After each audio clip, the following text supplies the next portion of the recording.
Hello guys, good morning. यहाँ पे मैं ऑफिस में आ चुकी थी। उसके बाद nobody was there but still I thought कि उसके बाद कुछ टाइम बाद सब लोग आ गए। फिर हमने चाय पी।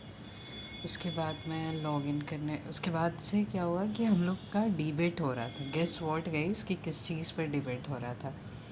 ये I am blessed to have these people in my office guys. They are so much humble, so much.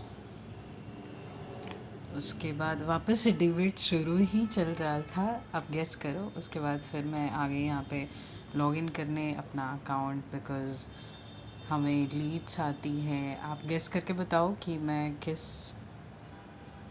Website पे काम करती हूँ, किस चीज़ पे काम करती हूँ। यहाँ पे मुझे लीड्स आए हैं जो अनटच लीड्स होते हैं। आपको by end of the day आपको कंप्लीट करना होता है उसको। यहाँ मैं लीड्स देख के मेरे को चक्कर आ गए थे। उसके बाद एटलीस्ट मैंने स्टार्ट कर दिए थे कॉल्स। यहाँ पे मैं एक पेरेंट्स से बात कर रही थी। बहुत रिजिड पेरेंट्स थे यार। एक ही चीज़ को बार बार पूछे जा रहे थे and I was continuously explaining. उसके बाद फिर मैं बहुत ज़्यादा थक गई थी यार इस पेरेंट्स के साथ बात करते करते। इन्होंने मेरे को बहुत ज़्यादा पका दिया था। उसके बाद फिर भी मैंने पेशेंसली डील किया, because we don't have to panic or anything. We don't have to be rude with parents. ऐसा कुछ भी कभी भी नहीं करना होता है। बट स्टिल मैं कंटिन्यूसली सुन रही थी एंड मैं आंसर भी कर रही थी। आप देख सकते हो मेरी शक्ल पूरी की पूरी उतर चुकी थी। उसके बाद मैंने थोड़ा सा ब्रेक लिया। मैं थोड़ा सा, मेरे कलीग हैं he is too cute man. मतलब he is very humble. He has 7 to 8 years of experience. उसके बाद भी ये बहुत अच्छे हैं, मतलब बहुत हम्बल है। उसके बाद वापस से मैं अपने कॉल्स को कंटिन्यू कर लिया। मैं कॉल्स करे जा रही थी। लीड्स ख़त्म ही नहीं हो रही थी। उसके बाद फिर वापस से मैंने एक ब्रेक लिया।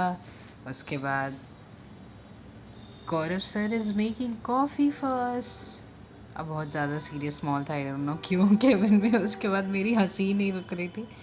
मैं अपनी लीड्स कंप्लीट करने के चक्कर में लगी थी। उसके बाद मैंने कॉफ़ी पिया, आई हैड। उसके बाद फिर थोड़ी सी कॉल्स करने के बाद हम चले गए थे ऑफ़िस देखने अपना, बिकॉज़ हमें अपना ऑफ़िस रीलोकेट करना है। तो एंड फाइनली गाइज मेरी लीड्स कंप्लीट हो चुकी थी by end of the day. मैं बहुत ज़्यादा खुश थी यार, बहुत ज़्यादा।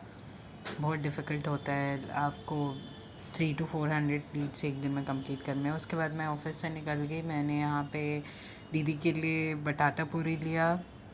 फिर ये आप देख सकते हो बहुत ज़्यादा ट्रैफिक थी यार, बहुत ज़्यादा ट्रैफिक थी। फिर मैं चल चल के वहाँ से, क्या होता है ना कि यहाँ से मेरे ऑफिस से बोरिंग रोड चौराहा तक का ऑटो मिलता है। उसके बाद हमें पैदल जाना पड़ता है। फिर ये अटल पथ का रास्ता है। यहाँ पे बहुत सारे स्ट्रीट फूड गाइस, मेरा तो हमेशा ही मन करते रहता है यार कुछ ना कुछ खाने का। बट स्टिल जैसे तैसे मैं अपने मन को मारते हुए मैं घर आ गई। ऑलमोस्ट अपने गली में आने के बाद मेरे को रियलाइज़ हुआ कि ठीक है चलो, नहीं खाना था। उसके बाद फिर मैं यहाँ देख रही हूँ, मेरे जीजू आए हुए थे, उनके खाने की तैयारी हो रही थी। दीदी लगी हुई थी, दीदी और मम्मी किचन में थी।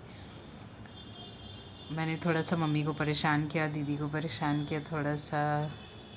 यहाँ पे मेरी दीदी बोल रही है बन गई सस्ती व्लॉगर। उसके बाद मैं अपने जीजू के पास गई। ये है मेरे जीजू छोटे वाले, जो अभी आए हुए हैं यहाँ पे। सॉरी फॉर ग्लिच गाइस, क्योंकि ये मेरा रूम है, बहुत ज़्यादा बहुत गंदा फैला हुआ है। माइंड मत करना, बिकॉज़ मैं अभी ऑफिस से आई। उसके बाद मैं लग गई थी मम्मी और दीदी को परेशान करने में। चेंज करने के बाद अभी भी स्टिल मैं परेशानी कर रही थी। और ये मेरा सिग्नेचर ऐसे हो गया मम्मी को दीदी को परेशान करने का। Thank you so much for watching. Stay